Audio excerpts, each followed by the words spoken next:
What would you do if the children were hungry and you had no one to ask for help? The mother of 3 children got into this terrible situation. She had no choice but to steal food from the store.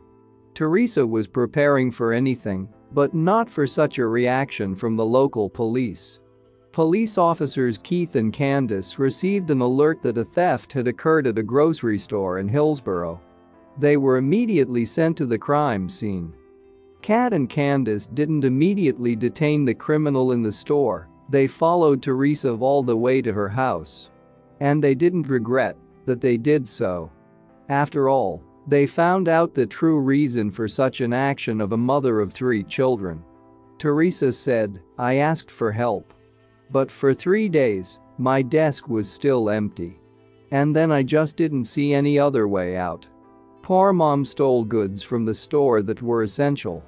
The check came out small, for only $36. Of course, the police still had to issue a fine to Teresa. And she, in turn, returned all the food back to the store. It can't even be called a crime. After all, she did it not out of greed, but as needed. She just wanted to feed her children," the Hillsborough Police Department wrote on its Facebook page. But the story doesn't end there. That evening, a couple of police officers returned to Teresa's house. They brought several bags of food, the total check of which was for $140. And Keith and Candace spent money from their own. The family was provided with all the necessary goods, meat, vegetables and fruits, cereals, etc.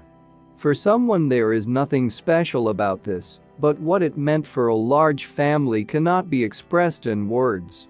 The Hillsborough Police Department wrote, "First of all, we are people with a soul, and then the police. We often show compassion. Indeed, the police protect us and prevent any crimes. But, also, the police are able to do much more for people."